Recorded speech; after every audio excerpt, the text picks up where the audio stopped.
Hey, everybody. It's not the weekend, but it's almost the new year. Welcome to another edition of Inside Coverage on Yahoo. My name is Andrew Siciliano. This is the how and the why, any and everything you need to know about the National Football League. So years ago in radio, I mean like 25 years ago, I was just a baby doing radio. I had a boss tell me, and he was very passionate about this. Don't refer on air to stories that were told off air, because then the listener is going to feel left out. Like, we want to be part of that conversation. Why are you like pss, pss, whispering behind the scenes and not including us? Nobody likes that. Like, you come back to the dinner table after you go to the bathroom and you come back and people are talking what you're talking about. Oh, don't worry about it. Well, I'm doing exactly that as I say hello to Jori Epstein and to Frank Schwab, because the conversation we just had off the air about a wellness check knocking on Frank's door years ago, he was okay. He was okay. Years, good news. months ago. Or Jori listening to the pod yesterday going, Andrew hates Steeler fans, and now he hates Patriots fans. I don't hate anyone, although I do think sports is like a good outlet for like friendly anger. But it's the end of the year. Like, can't we just give our friends a hug? Like Zach Frazier was hugging Shelby Harris on that fourth down of the fourth quarter when Shelby knocked the ball down from Aaron Rodgers. Shelby Harris today telling my friends Nathan Segura and Bo Bishop that his wife said to him, like, is there something I need to know? Because Shelby said, that guy was hugging me harder than my wife hugs me. And with that, I give both of you, hi guys, a big hug. Appreciate that. Hello, what an opening. Yeah. Now we're, this was not the, this was not, we weren't spreading the love right before we hit record, I'll tell you that, but that's okay. We were talking I'm like about ribbing fan you, bases giving you a hard time. But, you know, yeah. Can't see my face off camera to see that I'm trying to joke. I love that Jori listens to the pod on days that she's not on it. Like, I truly do mean that. I find it charming. Like, in the most positive, friendly, like, we all support each other kind of way. I do mean that. Jori was commenting that yesterday I took another shot at Renegade. I don't like Renegade. I was so unimpressed the first time I heard it. Like, it was built up. It was built up, and then it wasn't good. And then my anger off the air, not anger.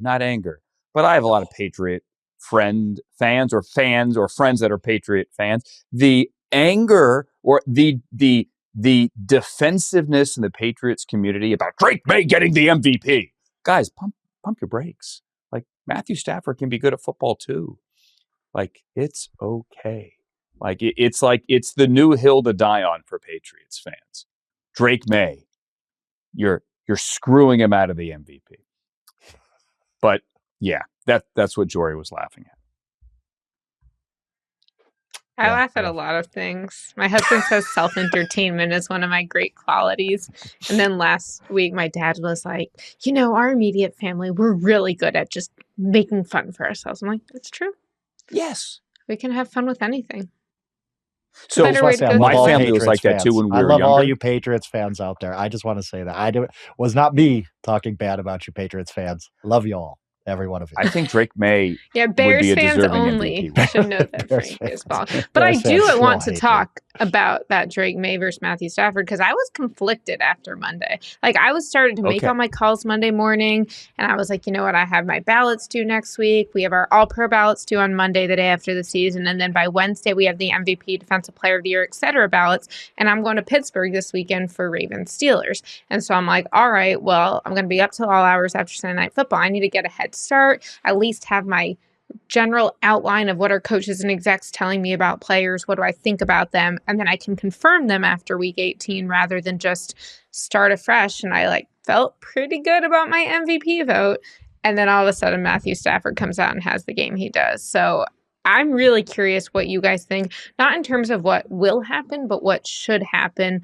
because I do feel like, to me, when I look at it, I started adding up how many playoff caliber opponents did Matthew Stafford beat and how many playoff caliber opponents did Drake May beat. And I understand they have different defenses, different players, although I had someone in the league try and be like, look who he played with. Drake elevated the cast from 2024. I'm like, no, Elliott Wolf and Mike Vrabel elevated that cast because they totally turned over the roster with Trevon Diggs, who I know we'll get to him on the field. He has been great. And then You have guys like Matt Collins. You have Will Campbell. You've got Garrett Bradbury. I mean, there's guys all up and down that offensive line. Travion Henderson wasn't there last year. So I don't think Drake is doing this alone, even if he's doing a great job. And when I look at it, I say, okay, so the Patriots beat the Bills once, not the second time.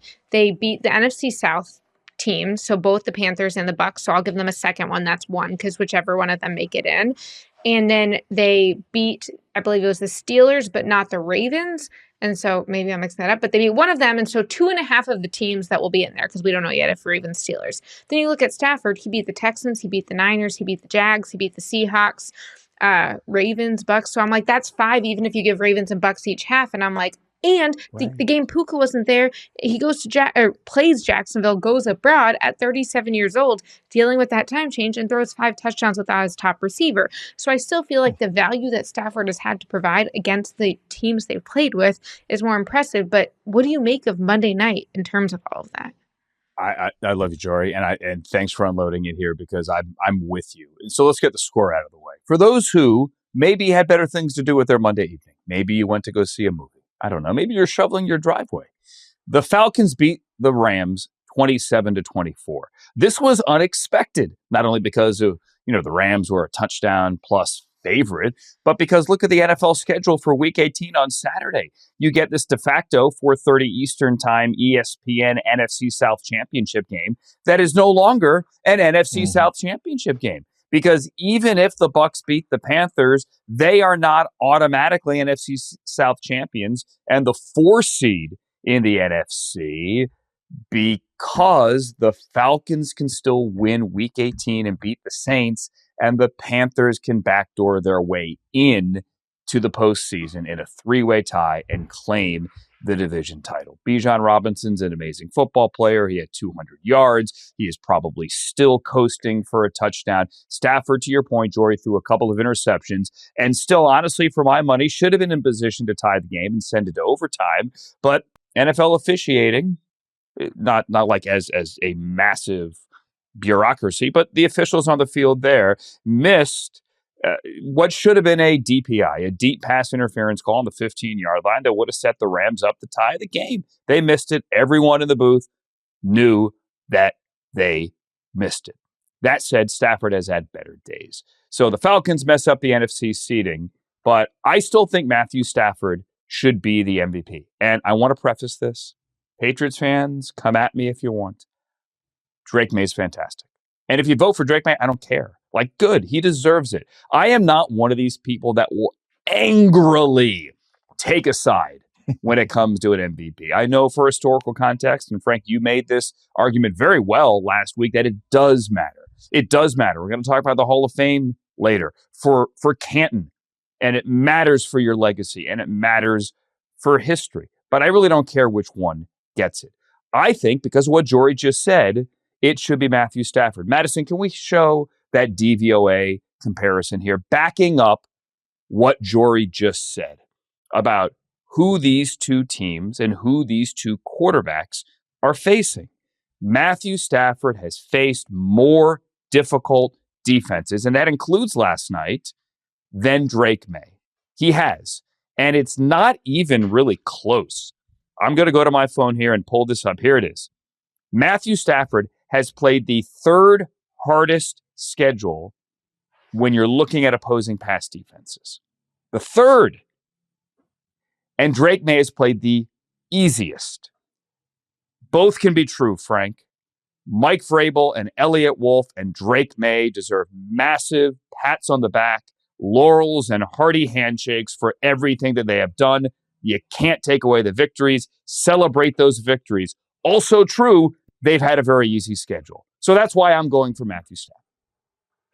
You guys know me well enough to know I have an opinion on everything, even though I'm wrong most of the time. I still have an opinion. I'm weirdly torn about MVP. I can't lie, Jori. You're right. Like I could sit here and make the case for both guys. And the strength of schedule thing is interesting to me, but I also think it's a little overdone. These are still NFL teams. We're not talking about, correct, hey, can we give the Heisman Trophy to a guy from the Big Sky Conference? Like, nah, you're still playing professionals. Yes, I get it. The difference between Drake May, Matthew Stafford schedule-wise is vast, but not really, because all NFL teams generally are pretty good except the Raiders. So I don't want to weigh too much of that into it. And I don't want to weigh too much of Drake May's team won a division and Matthew Stafford's didn't, as a stat I've said a million times now in the past few weeks. The last time a wild card quarterback won MVP was 2008. So it's a pretty well set thing that you need to win your division to win MVP. I don't like that either. Also, what I don't like is being a prisoner of the moment. I think there's so much recency bias in MVP voting, and that's not a new thing. It's not an NFL thing. I remember back in 1990, whatever, when Chipper Jones just went crazy in September and won the MVP for the Atlanta Braves. So it happens all the time that the guy who finishes best often wins MVP in whatever sport. And Jori, we don't agree all the time on who you vote for, but I respect the process you go through. I think you look at all these things. I don't think you just go, well, that guy won a division, so he gets the MVP. I think you look at it much, much deeper than that. I respect that so much. And so I almost defer to you because I sit here and say, I have no problem with Drake May winning it. I think Drake May has a great argument. He's been consistently good all season. And as much as I don't like the recency bias part of it, Matthew Stafford is slumping lately. The Rams are 2-3 in their last 5 games. He has thrown a lot of interceptions lately. It's just part of the equation here. I have no problem with either guy, honestly. And I'll tell you what, this is way out of left field because I know he has no chance. If somebody voted for Josh Allen, I'd have no problem with it either because he's the guy who I voted for Christian McCaffrey.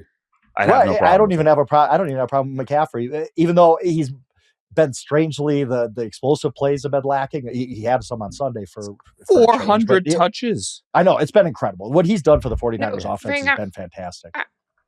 I think you're making such great points. I'll say on the Stafford note, it's interesting because, again, I tried to really pour into that data after the decision to me became more complicated following the Week 17 finale.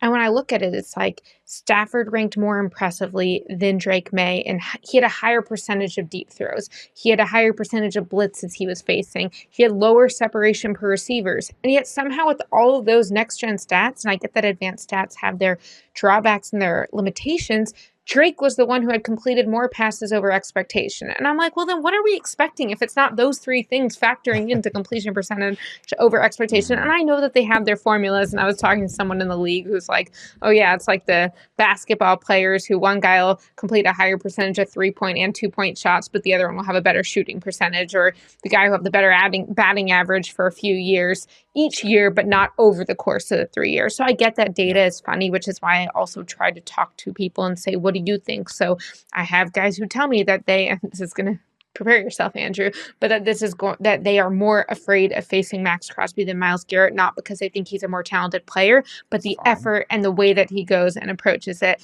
There are people who feel that. So I did have someone tell me this week when I started surveying my sources that they would not be opposed to Josh Allen getting it, like you were saying, Frank, because they said there's no quarterback who I more fear taking over the game because of what he's doing. Yep. And it wasn't just in other seasons. I think for Drake May, I was in New England when Buffalo came to New England, and obviously the Patriots had already beaten the Bills in Buffalo. If Drake had held off that game the way he started in the first half, they had them in a 21-0 hole. Drake had rushing touchdowns. He was passing really accurately. If they had held that off, and I get that he's not the only player who impacts that, I think that probably would have been enough at this stage to make the difference. But I think the reality is, if you only have fewer chances to show the world what you can do against the best teams and the playoff caliber teams, you have to win all of those. You can't just beat the Bills once. And I know that's crazy to say, but it's the same way that I'm not super familiar with gymnastics, that in gymnastics, if you do a more difficult skill, you're more likely to get a higher score. Right. And so if you don't have these moments where you only have so many moments where you can do those skills, you have to hit on all of them. And he didn't hit on it the last time against the Buffalo Bills. Let me say this about Matthew Stafford, this idea that they are slumping. Yeah, the Rams have lost a couple of games, and it's truly hurt them. 12 days ago, they were... Look, 12 days ago, I'm a Rams season ticket holder. I was in my Ticketmaster, early playoff purchase window queue, trying to figure out, am I getting divisional and NFC championship game tickets? You get your money back, obviously, if those games aren't played at SoFi. But that's what we were doing here in Los Angeles. Now we're going, well, maybe they could get the 5 seed, maybe, if the Niners lose to the Seahawks on Saturday night. So they have taken a massive drop. But as for Stafford, if you go back to the Seahawks game, Matthew Stafford threw for 457 yards, multiple touchdowns, no picks, and the Rams had nearly 600 yards of offense on the road in primetime on a short week against a Mike McDonald defense in one of the most inhospitable road venues in the NFL. If Sam Darnold doesn't get the benefit of the NFL deciding 3 minutes after the fact to drop a 2-point conversion on what was ruled to be a questionable backwards pass, do we view Matthew Stafford differently? Or if the Seahawks don't convert that Eric Saubert catch, right? Darnold to Saubert for the 2-point conversion and the win at the end of the game, do we view Matthew Stafford differently? If Puka Nacua, and that was the best no-catch I've ever seen in my life. If Puka Nacua makes that catch on the sideline last night, do we view Matthew Stafford differently? I personally do not. Nor can I excuse his early picks in that game and his NFL all-time record pick six was 32. That actually happened as well. I just think Stafford is the guy. That's just me. As for the Falcons, they messed everything up. And that was, I think, a massive statement, Jori, for Raheem Morris. Raheem's revenge against his old friends, his good friend, Sean McVay, used to be their DC, obviously. Zach Robinson, the Falcons OC, used to be a Rams assistant as well. I think Raheem made a massive statement towards next year in light of the Jay Glazer report over the weekend that Matt Ryan could be heading to the Falcons front office. And I also think Kirk Cousins made a massive statement last night. It wasn't the game he had on the Thursday 2 weeks ago where he lit up the Buccaneers again, but Kirk Cousins told the world again in primetime last night, hey, I'm a real option for somebody. I should be starting next year. Yeah, absolutely. I think a few weeks ago, there were people around the league who expected Raheem Morris to lose his job. And now there's kind of this sentiment of, okay, yeah, something needs to change in Atlanta. But general manager Terry Fontenot has been there quite a lot longer than Raheem Morris, who's only in his second year. If you think of defense as Raheem's specialty, I'm not saying they've been a great and consistent defense the entire year, but they did look really good against the Rams. They've clearly figured some things out between Raheem and Jeff Ulbrich, their defensive coordinator, and they have statistically improved from last year. They lost a quarterback in Michael Penix Jr., which, by the way, you could talk about what I would consider a mishandling of quarterback, signing Kirk Cousins, drafting Michael Penix Jr. right after, giving Penix kind of a benefit of the doubt, not factoring in perhaps how you should have Kirk's recovery timeline. And I think when you look at all that, that to me is more of a front office problem. But clearly this is not a coach who's lost his locker room. He also, I love that Raheem kind of took his victory lap after Bijan Robinson had a great game on Monday night and was like, I told you guys weeks ago that he's the best player in the NFL. And it's kind of like, the point of Kirk Cousins, if he starts there in 2026, is not that Kirk is going to go out there and throw for like Josh Allen or Patrick Mahomes or those type of numbers. It's that if you have Kirk Cousins out there, he will operate your offense at a high level that allows Bijan Robinson and Kyle Pitts, these other guys, to do what they need to do. And oh, by the way, when you have more of that run offense, you're taking time off the clock. Your defense is fresher. Then you have guys, whether it's Terrell, whether it's Jesse Bates Jr., whether it's Xavier Watts, who are really coming into their own with these takeaways, who are going to be able to show up. So I do think that Raheem Morris's job should be safe, and I wouldn't be surprised if it is safe. The one counter to that, it was on Yahoo Sports Daily, our friends over there this morning, and I said the same thing, where if I'm a Falcons fan or owner or whoever, I look at that game last night, and I also look at them blowing out the Bills earlier in the season, and I'm saying, why is my team under 500? If they are capable of that, how come they're losing to the Panthers? How come they're losing these other games that they have no business losing? Like, I think that reflects poorly on Raheem Morris. In a weird way, winning last night is almost like, well, where's this been all season? Why is there no consistency with this team whatsoever? But yeah, it usually happens that teams, right or wrong, they go, well, he beat the Rams, we got to keep him around into the year. So I presume that he will. Like, they're ending the season on a high note. And the Kirk thing is so interesting. I didn't think Kirk Cousins had this in him anymore. I just figured after the Achilles, at his age, with how bad he looked last year, and that was not he looked bad. Like, there's just no way around that. Yeah, he did. I did not expect a rejuvenation season out of Kirk Cousins. I'd say buyer beware if you're trying to go get Kirk Cousins to start for you next year, because he's going to be another year older. We'll see what happens. But if I'm the Falcons, I don't get rid of Kirk Cousins necessarily.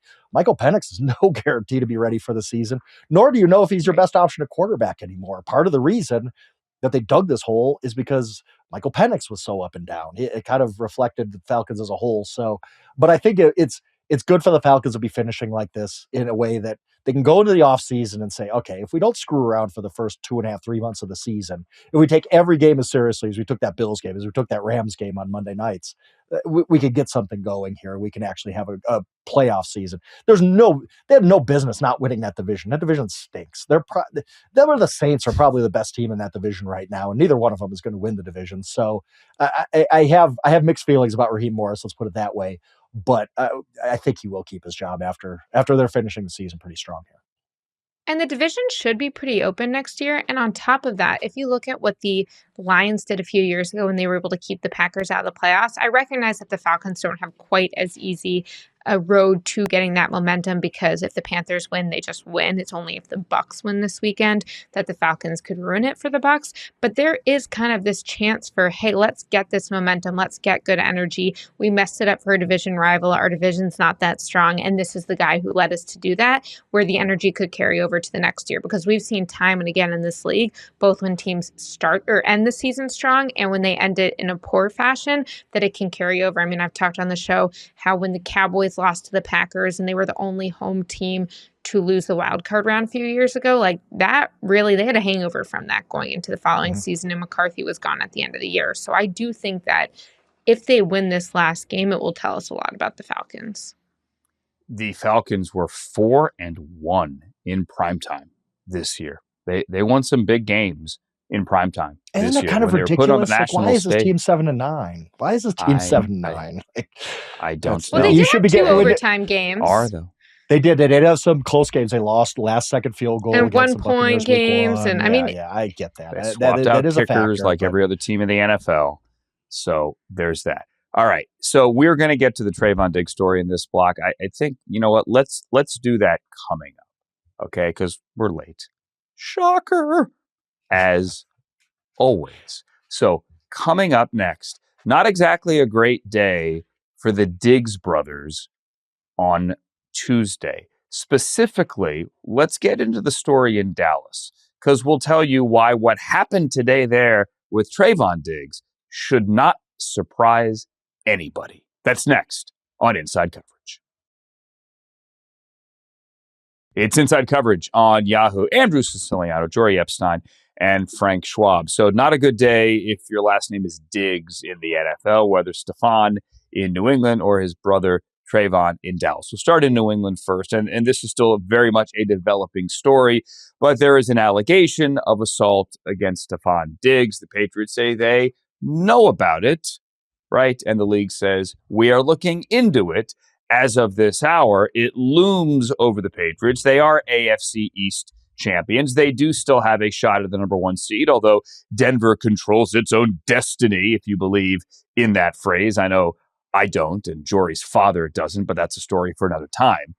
But this hangs now over the Patriots. We don't know much more than that.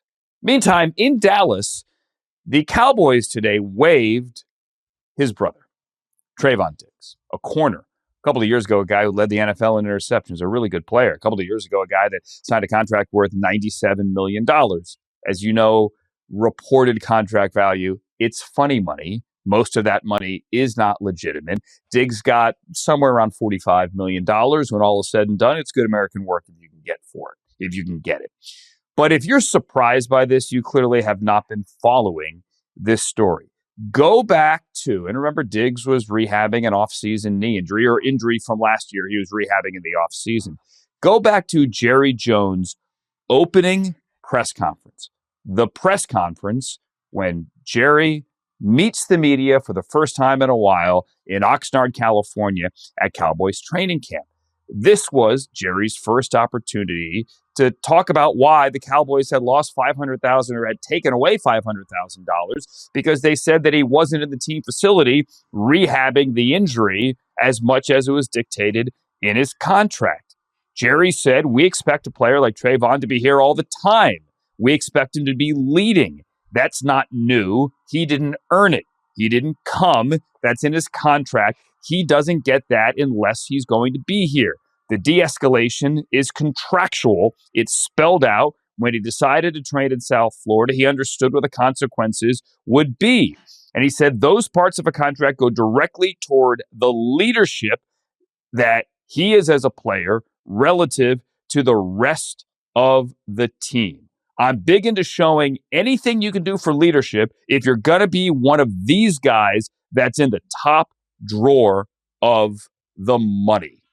And then there was the in-season accident at home, about which there are many stories behind the scenes that have not been reported because it's all speculation, but it's been very vague when it comes to the public telling of what happened, Jori, in Trevon Diggs' home. Is he ready to play this week? Is he not ready to play? Ownership says he isn't. Player says that he is.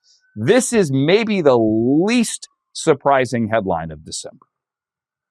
Yeah, Andrew, I'm really glad you got back to Jerry Jones' comments at the opening press conference of training camp, because I think that's what it comes down to, is that the Cowboys, when they extended Trevon Diggs, said, yes, obviously you have to have the talent and the production to be extended, but you also have to kind of get with the program. And this is not anything unreasonable. And they said, if we're going to pay a guy this much money, we want him to be helping the young guys come along. We want him to be getting on board with our scheme. We want him to be working out in the ways that we want him to work out. And that's why we structured the contract accordingly that Trevon signed. And I know that some people felt like it was a little much when Jerry said that at training camp. I thought it was super fair. I get that OTAs generally and off-season activities are voluntary. If you sign a contract that says if you're not there, you're going to have a de-escalator, then it's also like you chose not to show up and you chose not to earn the money. The Cowboys didn't say we're kicking you off the team then, but they escalated a contract clause that they had specifically wanted in there because they wanted Trevon's leadership at that part of the training camp. Then you get into the whole, well, Matt Eberflus, new defensive coordinator, third time in 3 years, and he believes in a more zone-heavy scheme. And Trevon, who wasn't there in OTAs to pick this up, was all of a sudden like, well, I'm more of a man guy, and I think my skill works better for man, and I think that we should be a man defense, saying this on the record, saying this behind the scenes. And so now you get to the point where from a scheme standpoint, he's not on board. He wasn't playing particularly well. He went into the season with one knee injury, injured the other knee during, and then you have the at-home accident, which is pretty rare that in the NFL you have an unexplained accident like that, where you don't just say like, here's how I got the concussion. And so the team finally went to the point where they said, we're putting you on IR. And until you rehab to the point where we feel like you are in good enough physical shape to contribute positively to our defense, we're not putting you out there. And Trevon didn't like that. So it kind of goes back to in the offseason, they felt like his level of fitness was not what he felt like it was. And now in the middle of the season, this is happening. And then on top of that, he's like, well, my skill set doesn't fit this defense. And they're like, well, maybe your skill set would be different if you were practicing differently. So when it came down to it, I talked to people there, and there's kind of this sentiment of he wasn't in their plans for the future. They didn't want him for 2026. At this point, do you need to have these continued distractions popping up? Because at that point, not only is he a leader, or not only is he not leading, but you have other young corners watching him do this and not get penalized 100% of the time. And they're like, we just need guys to know that there are basic rules you follow when you're part of a group. And that's how we all agree when we agree to work for a company and agree to work with a society. And Trevon Diggs wanted to do what was best for Trevon, and now what was best for the team. Yeah, I'm pro player on a lot of things. I know we all are, but yeah, I have a hard time taking Trevon Diggs' side on any of this. Like, again, like I think you're totally right, Jori. Like, if you put this into your contract that we want you around because of the leadership aspect and everything else that the Cowboys should rightfully want from a guy with a $97 million contract, it blows my mind that they don't show up. Between him and Brandon Ayuk, just like, I don't know. Maybe it's because I'm not in their tax bracket, but it's just crazy to me that you're like, no, I'm basically just walking away from this contract and giving up oodles and oodles of money, a small fortune, just because I don't want to be around or I don't want to show up, or it blows my mind. But at the end of the day, look, I mean, based on what the Cowboys thought Trevon Diggs was as a cornerback and his career trajectory, it's a pretty big loss for them to just, not because of what he did in 2025, but you just think of it. Trevon Diggs ain't going to be around anymore. Like, it's a tough guy to replace, but I think they had to do it because, again, all of this has been weird all season. It's been a really bad story for the Cowboys all season. And I think, they did send a message. Trevon Diggs was there to lead the younger guys, but still the point got home to the younger guys from management saying, we're not putting up with this nonsense anymore. You got to go. Yeah. And he has no guaranteed money after this season. Go ahead, Jori. The last thing we show on a production standpoint that I was kind of talking to, and I caught up with people there, is like, if you're super productive in the NFL, like it or not, they're going to put up with your distractions. He wasn't. In 2021, he led the league with 11 interceptions, led the league with 142 yards. Like, it was a crazy year. But then you've had 4 seasons since then, 3 of which he has not even played all of the games because of his injury history, which they believe is related to his fitness. And then he goes from 11 interceptions to 3 to 1 to 2 to 0 interceptions this year in 8 games with 6 starts. And so there's kind of this belief of like, he wasn't always the surest of tacklers going after everything. And there were some questions about some of his fundamentals on plays, but he had this one specific skill set that was very valuable to pay. And that skill set has not shown up much in 4 years. Yeah. And he didn't have guaranteed money left. If you go back to day 1 of training camp, I was there that day. Remember, Micah Parsons wasn't supposed to practice. He did go out there. He wasn't supposed to speak to the media, right? He did some individual stuff, wasn't yet practicing with the team. But he and Diggs kind of met the media off to the side together. It was a swarm, and they both spoke up for each other. And this was after Jori had on the podium kind of lamented publicly that he paid both Diggs and Terrence Steele too early. People say, why don't you pay Micah? Well, some of these guys I paid, maybe I shouldn't have paid them. You're like, whoa, okay. But here we are. And Trevon Diggs, there's a report out there, and I'm not bad. Look, all my interactions, I always feel like I should say this sometimes, with Trevon. I interviewed him, I think, twice for NFL Network. He was great. Soft-spoken guy, but he was really great. I enjoyed interviewing him. There's a story out there, clearly his side of the story. It's been reported that, well, he wanted to stay in Washington after the Christmas Day game because that's where he grew up, Maryland. And he told Brian Schottenheimer, can I just stay? And that's generally not cool. You usually have to fly home with the team. And that's what Coach said. And that he's intimating, or his camp is clearly floating. Well, he got cut because he just wanted to stay home for Christmas. That's not. That is such a one-sided version of this story. Okay, let's get to who's playing and who's not playing in Week 18. Because there's a rest versus rust argument that we have every year when it comes to the NFL. Also comes, by the way, to the Major League Baseball playoffs. You can look at whether or not you get that bye, or whether you have to play in the wild card round, how much success you have. It's a really interesting conversation that all major sports have when you get to the postseason. Jim Harbaugh came out this week and said, we have nothing to play for, really. Our seed could change, but it doesn't matter. We're going to sit Justin Herbert down. We can't protect him. We have to protect him from the other team. And in this case, it's Denver. Sean McVay has come out after the loss, and he said it immediately on Monday night in Atlanta. Oh, no, we're playing Week 18 against Arizona because we have to play. We're not playing well enough. Nick Sirianni is being coy. Josh Allen may play like the first series and then sit him down because he wants to continue his streak of consecutive starts. Frank, I'll start with you on this one. I firmly believe here that there is no right answer. But the way a team plays, whether it's after rest, right, and they might be rusty, or whether it's playing the week before, is a direct reflection on that team's head coach and his ability to get his team ready. Whether they played 5 minutes earlier or 12 days earlier, how they come out in that playoff game is a direct reflection, not necessarily of those players, but of the head coach. So whatever your coach decides to do, that's fine. You just better hope that they show up and play their best game when we kick off in the postseason. I do get that every situation is different, but I'm fully on board with rest your guys. Like, what were we talking about a week ago with all the injuries? We're saying the season's too long. Like, it's hard for these guys to get to the finish line. And even guys who are still playing are so beat up right now. The benefits of a bye week are massive. Like this is something tangible. Okay. We can look at the historical records of teams coming off a bye. And I'm talking about in a regular season. I'm not talking about playoff bye weeks, but just in a regular season. If you have a bye, if you have more rest advantage than your opponent, your record gets better. There is a definite edge there, and it's not hard to figure out. This is not when there's a half moon on October 30th, when it's a Wednesday. No, this is you rest. You're an NFL team. You need a week off. I was stunned that Sean McVay, of all people, took this approach because he's the guy who revolutionized preseason. He's the first guy to really just say, I'm not playing anybody in the preseason. Why would I do that? Why would I risk my guys for injury? And everybody else in the NFL said, oh, we can do that? Oh, okay. And half the league now doesn't play anybody in the preseason.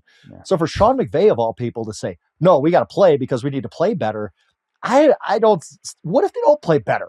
What if they play worse? What if they lose to the Cardinals? Like, there's no tangible. Momentum is a very nebulous thing.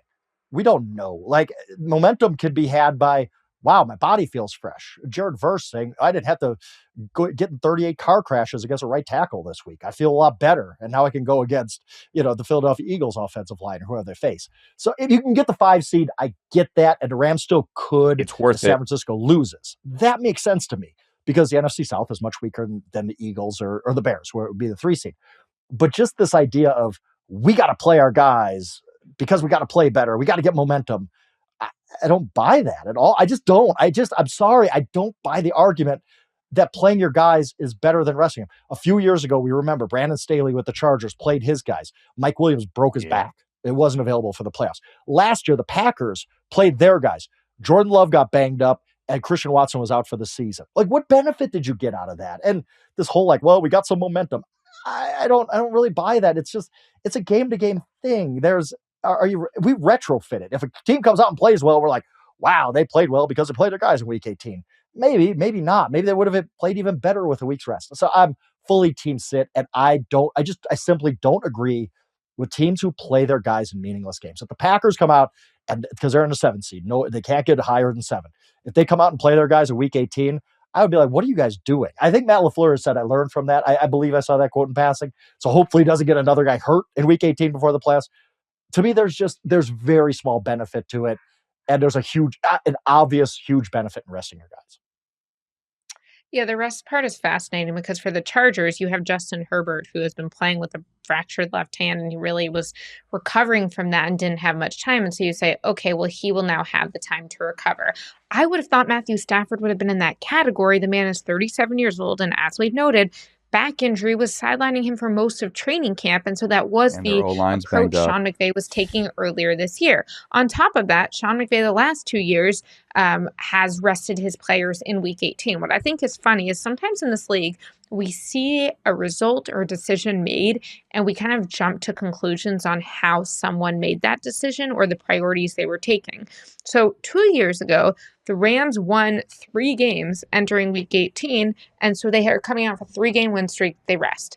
Last year, they won 5 straight games entering week 18. They rest. Now, all of a sudden, they lost the last 2. I get that they played well against the Seahawks, and even Sean McVay said that, but they are coming off 2 losses, including some ball security issues and some inability to stop on offense and some inability to stop explosives on defense.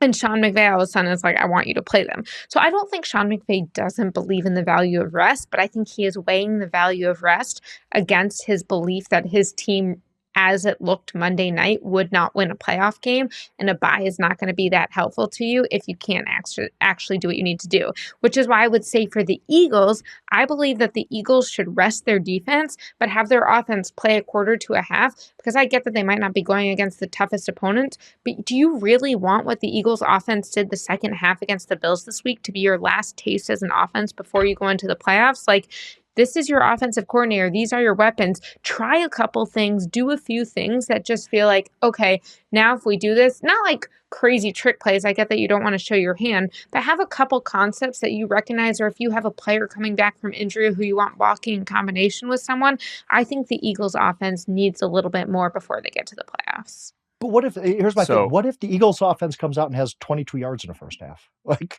that's a possibility too. What if they win another game without completing a second half pass?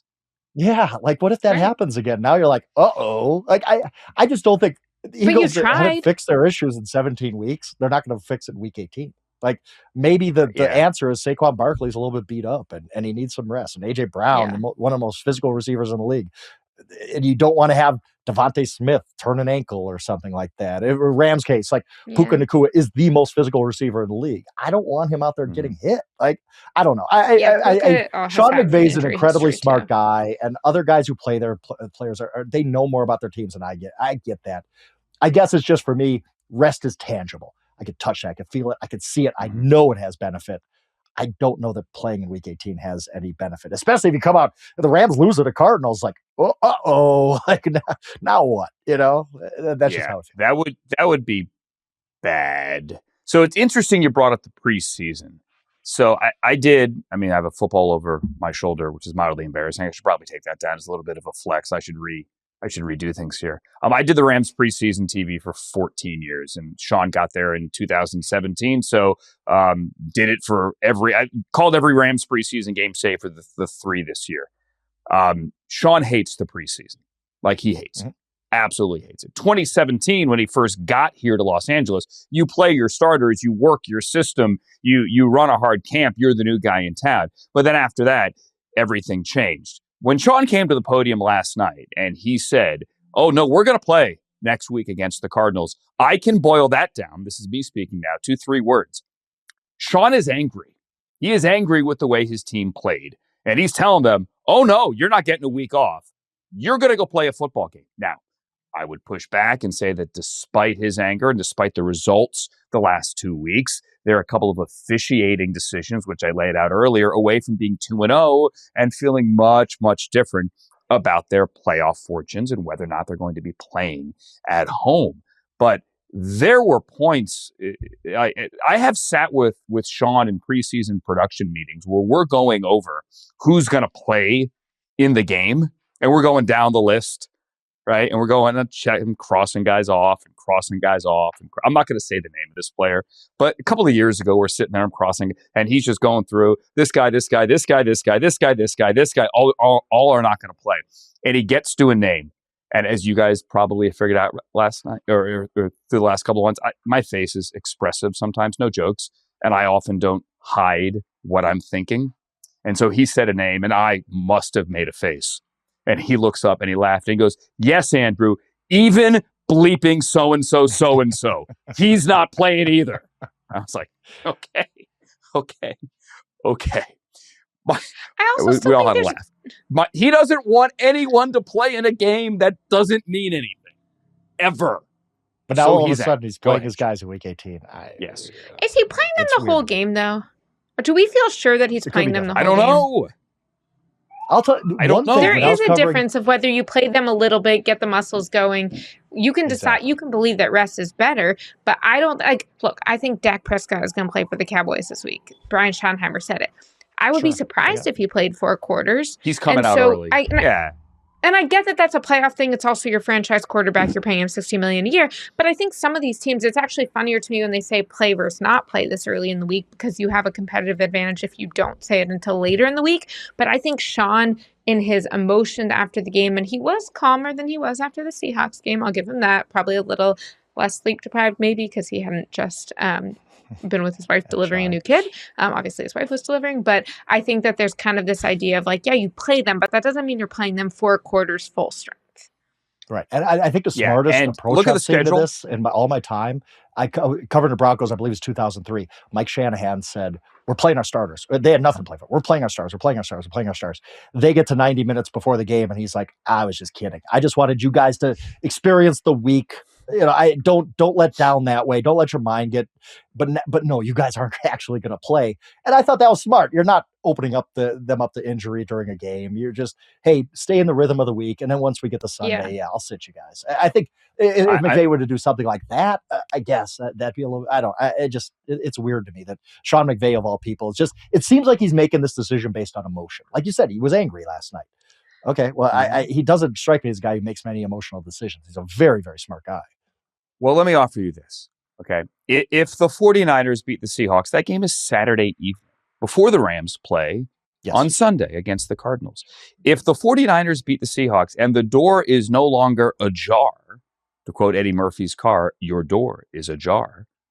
If it's no longer there for them to get to the 5 seed, then I bet you those starters don't play that long against the Cardinals. But if the Seahawks win, then that is an entirely different conversation. Entirely different. Then you go beat the Cardinals, and then you could go get to the 5 seed, and then you can go back to the NFC South. So you're going to know the way these games are set up and they are scheduled. That's something the NFL did get right. The NFC South thing is a bit of a mess. But Sean, I have so many stories about him and the preseason not wanting to play. Like years ago, the Rams and the Cowboys, we played a preseason game at Aloha Stadium before they tore that thing down. Thank God. It was a fire hazard and dangerous to players. But we played a preseason game in Hawaii. Sean didn't want to bring half his starters out there. It's like, I'm not going to play them.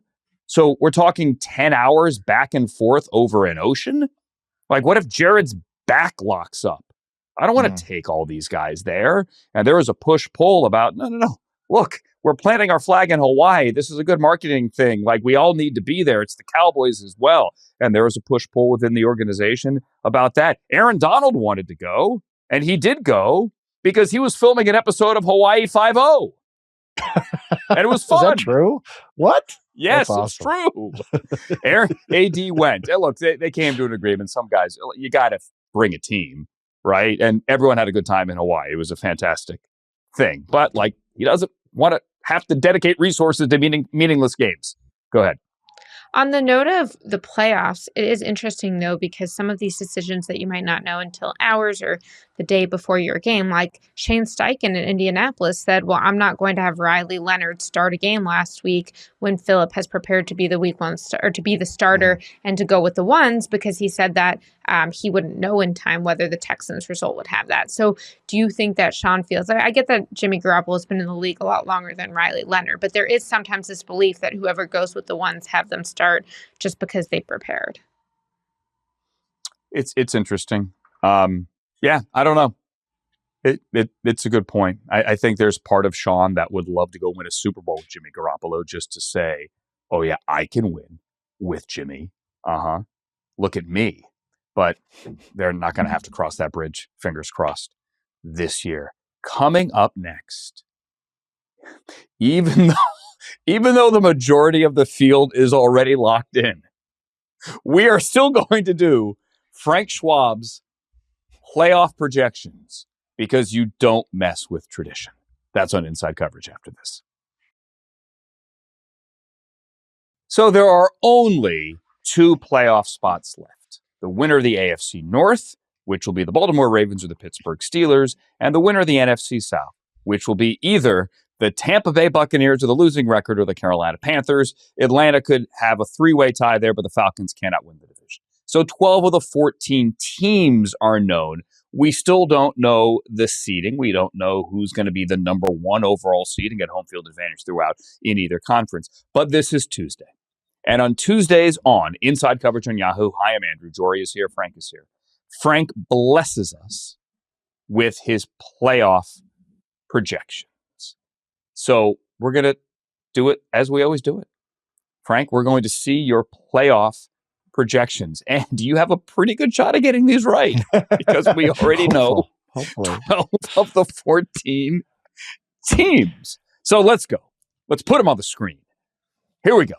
Frank in the American Football Conference has the Chargers, the Bills, and the Texans. So he has LA losing and falling to the 7th seed. The Bills and the Texans, the other wild cards. He has the Ravens beating the Steelers, thus locking them in as the 4. If the Steelers win, they too would be the 4.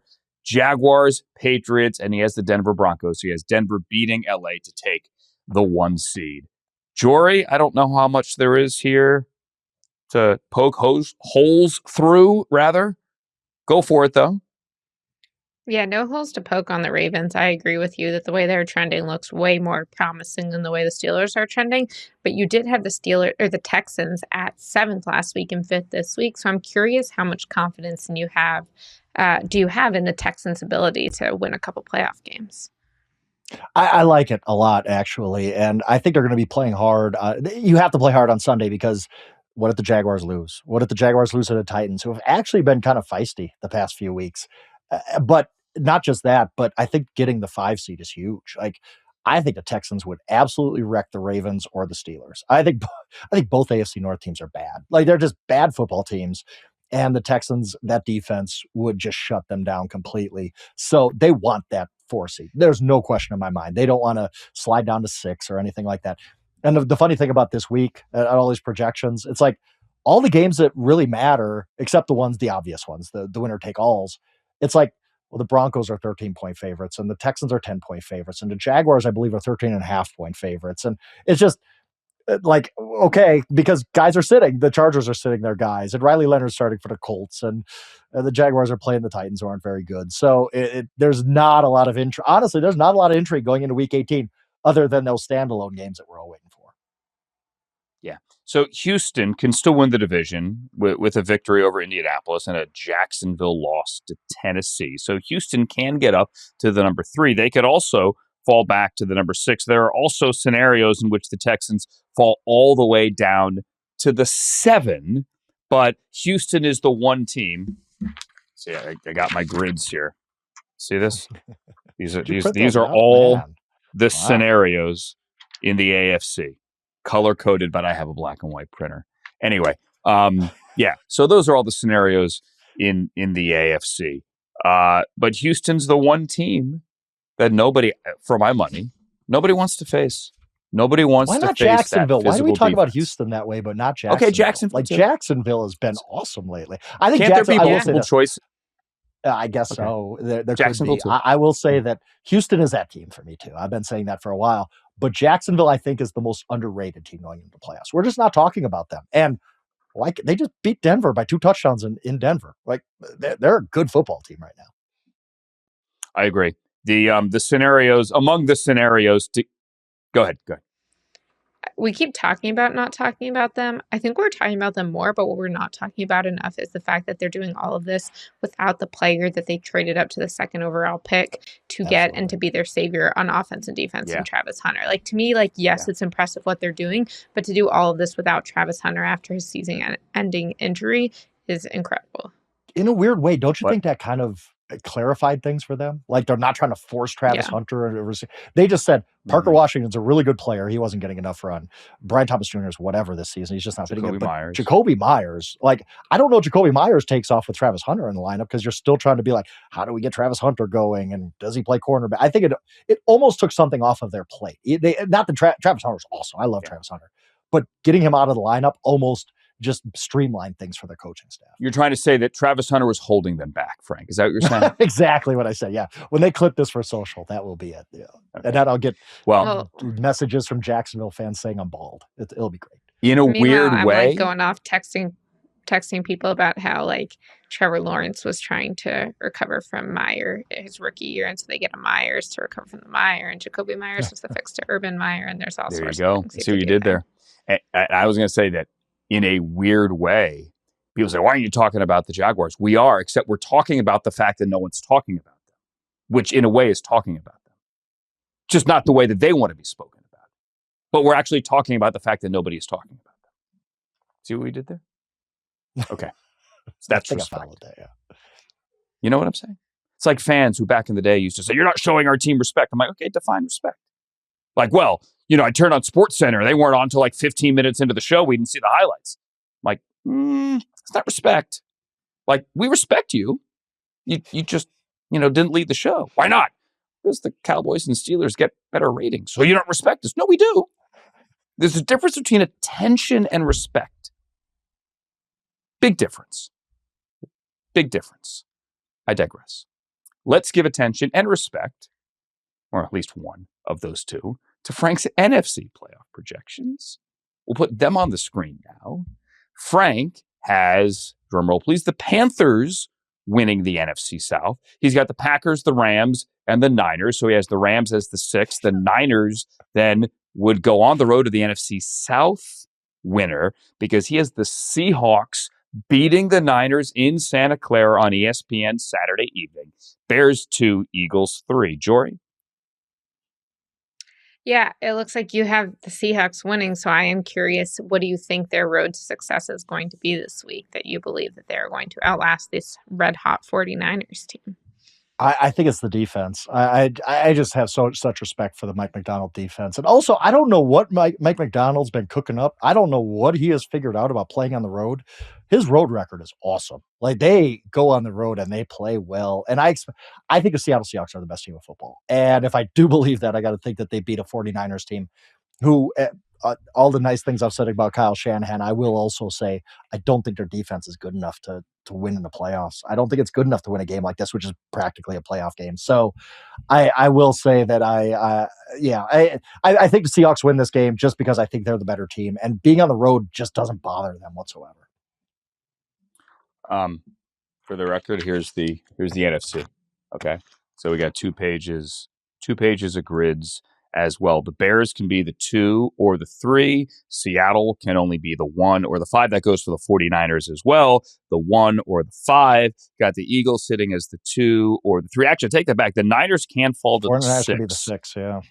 The Niners. I was looking at that graphic, honestly, being like, I maybe should have put the Rams at 5 if I'm having the 49ers lose that game. Because I do think if the Rams can win that game, I think they play for it, because you want to play the NFC South. The Rams would be like a 10, 11 point favorite against either of those teams. I know the Panthers just beat them. Although Stafford actually did. I mean, they didn't beat the Panthers last time. I think they would beat them this time, but they didn't beat them last time. So we should put a little respect on Carolina. Yeah. Respect. The Packers are locked into the 7. Disrespect. So exactly. We know that. We know that's true. If the Rams had just won them both, forget about what would happen on Saturday. If the Rams had just won both games, they could be the 5. But they didn't. Yeah. They blew it against Atlanta. All right, those are the playoff projections. We were going to have like a coach's hot seat conversation. We've kind of done that like the last couple of weeks anyway, weaving it in and out. I wanted to kind of take a different angle. Every year there is a surprise. Like, you go, oof, I didn't see that one coming. Like Pete Carroll a couple of years ago. Now in retrospect, you go, okay, no, we did see that coming. Like, you knew it was building, but it was still a, oh, wow, okay, kind of moment. Last year, Liam Cohen with that last-second switcheroo, I'm nowhere to be found in Tampa. Wait, I'm in Jacksonville. Wait, Trent Baalke was going to be the GM. Shad Khan was on that awkward 2-box Zoom and said, no, he's not going anywhere 2 weeks earlier. Well, okay, now he's gone. So there was a surprise there. Every year there is a surprise. I can tell you just from, my journeys over the years around this league, this is something people do talk about. Like, where's the surprise this year? Like, what's the one we didn't see coming? People always talk about this. Sometimes there isn't, but there usually is. Jori, we're not going to hold you to it. We're not going to clip it and put it on social. Or maybe we will. I don't know. I don't control the department. They will, Jori. Where's your surprise this year? Is there one?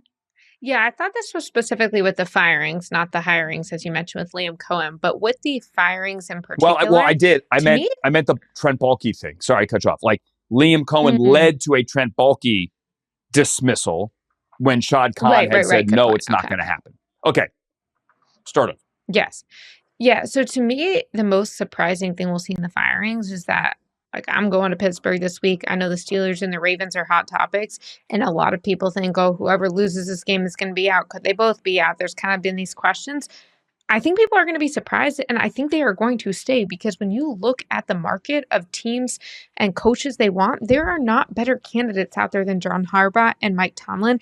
And I understand that voices get stale. And I talked earlier this year about why I thought the Giants should try and get either of those guys, etc. But when I talk to people who have been through this. I mean, look, New England went through this with Bill Belichick. When was it time for a guy you'd won a Super Bowl with to no longer be your coach? Seattle went through this with Pete Carroll. When was it time to move on? It wasn't about whether they were good. It was whether they were still good for the organization.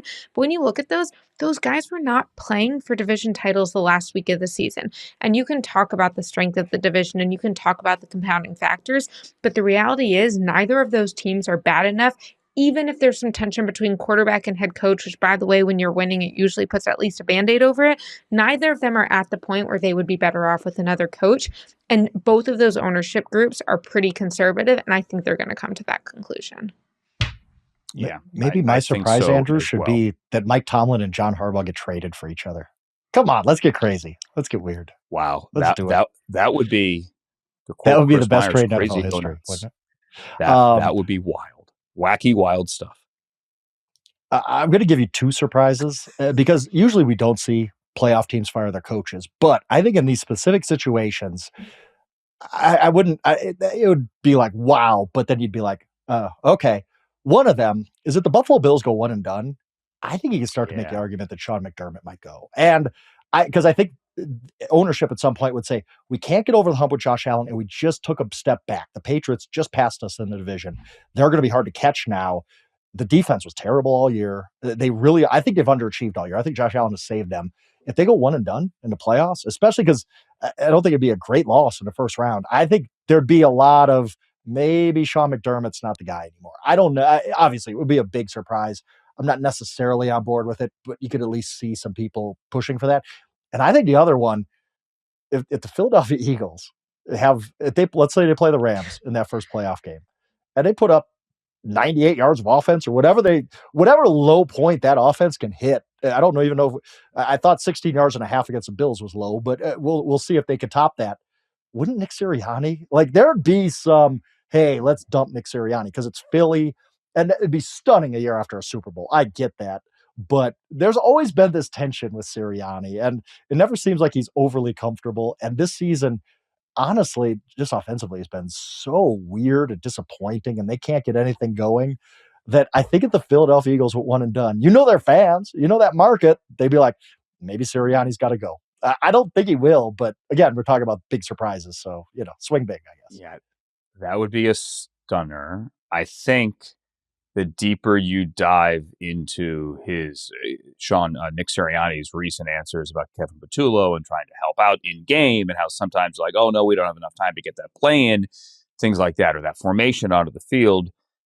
I instead think, well, maybe we just have another offensive coordinator. They miss Kellen Moore. Yeah, they miss him a lot. I'd be stunned if Sirianni is out, but we've seen crazier things. I will never forget sitting in my office at NFL Network. I'm about to do NFL Total Access in whatever year that was, 2011 or 12. And hey, guys, go back out there. Chip Kelly just got fired. Excuse me, what? And then, that was a week before the season ended. Nothing will top Marty Schottenheimer. Nothing will top Marty Schottenheimer getting fired at 14-2. That was unbelievable. The McDermott one's interesting. But to your point, and I want to make something very also, there's kind of just this idea that like Howie Roseman, if you're working with him, you're never comfortable. So I think that's where that discomfort comes from. And I'm not saying it's not validated, but I think everyone in that building is always on some degree of edge because they know that Howie will never rest, does never rest, and they could always kind of be the next one because of that instinct. Yeah, it's fascinating. And also, like, who's better? Jori, you make a great point about Tomlin and about Harbaugh, but other owners have to look themselves in the mirror and figure that out as well. And that is, okay, if I blow out this coach, whomever this coach is, whatever they have done in my building previously, who am I going to go find that's better? Now, you can also be one of those owners and go, I don't know, and it doesn't matter at this point. I will cross that bridge. But I know that what we're doing isn't working, so change has to be made for the sake of change. And that's an acceptable answer if that's what you truly do believe. And you might be right.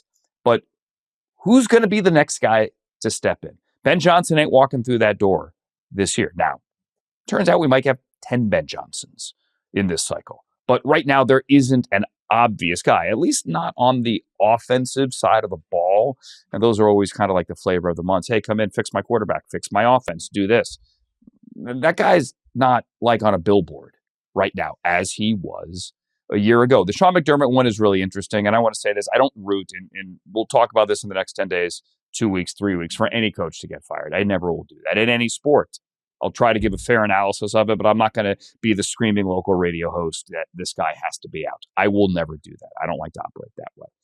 Sean McDermott, 2 years ago, Tyler Dunn wrote that 9-hour long form article about how Sean had just maybe kind of lost the room, had lost the building. And then they went to Kansas City when everyone around the league was going, oh boy, did you read that? It's over. And they stunned the Chiefs in Arrowhead. This is regular season. And then they turned the tide, and that's long been forgotten.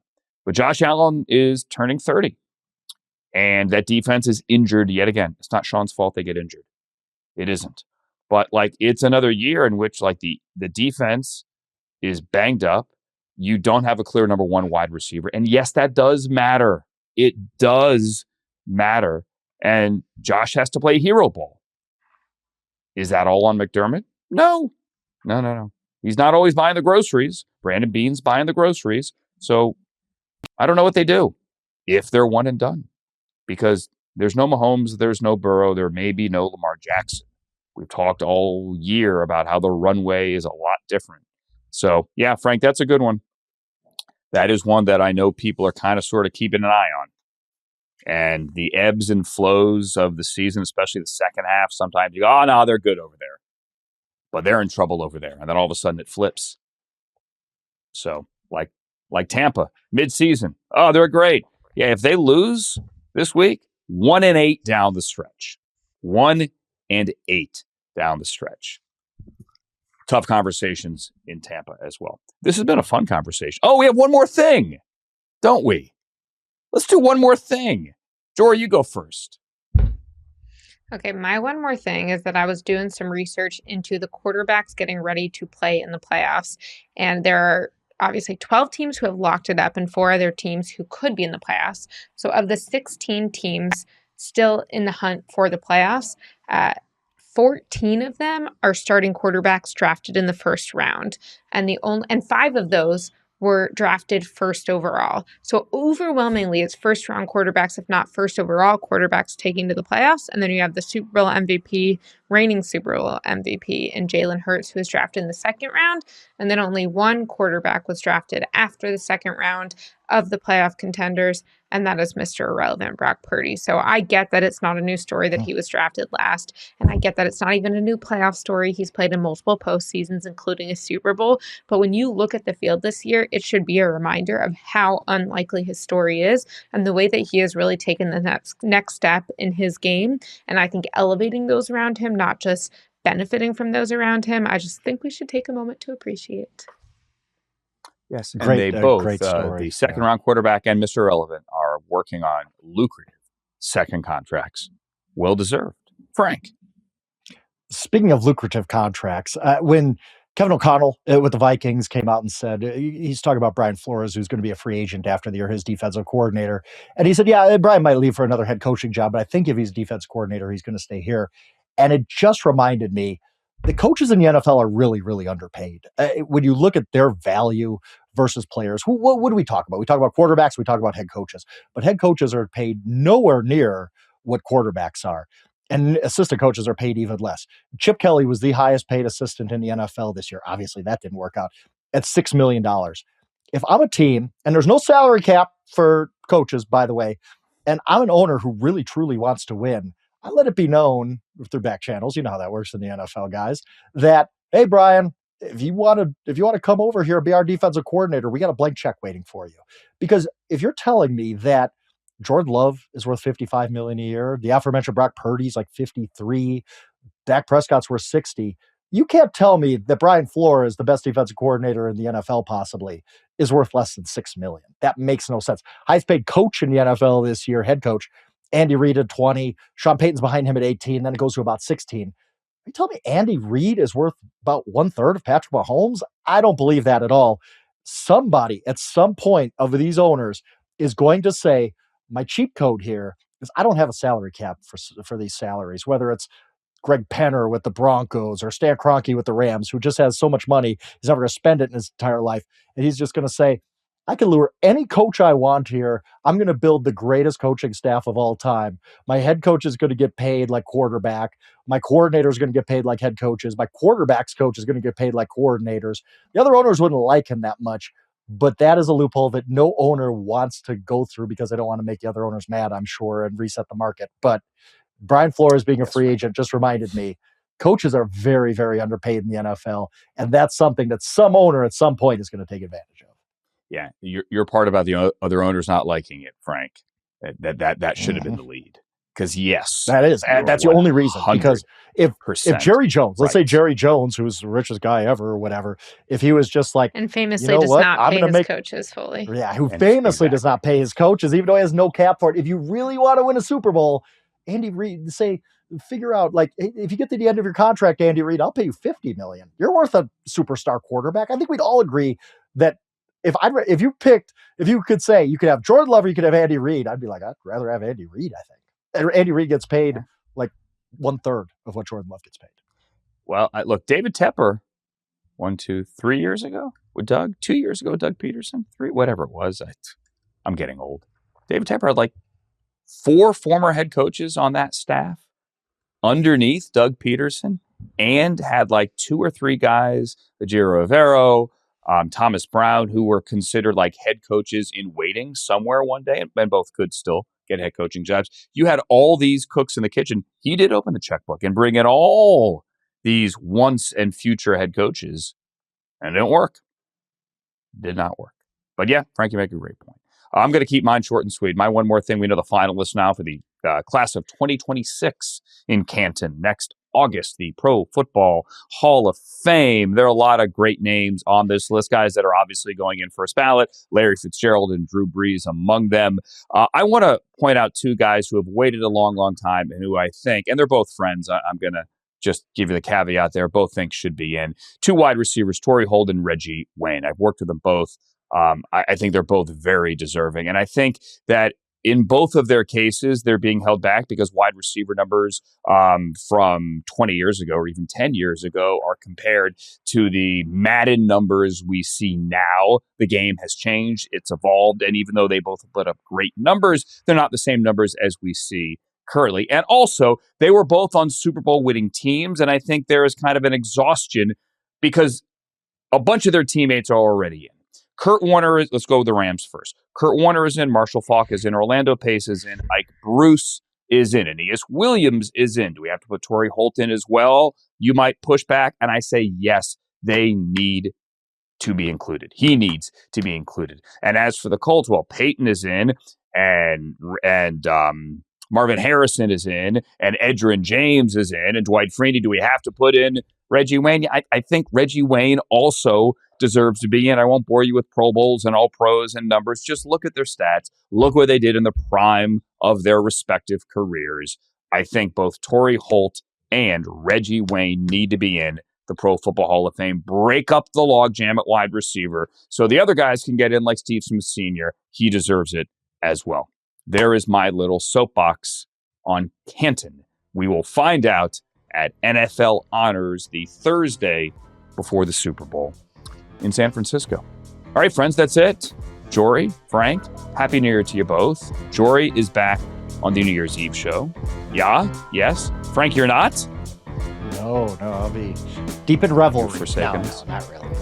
Okay. Well, remember that you're not. Frank, send a photo with a party hat on, please, and we'll do one of those things, and we will I'll try. We'll put it on the screen, okay? Enjoy your night at Buffalo Wild Wings on New Year's Eve. For Frank and for Jori, I'm Andrew. So long, everybody.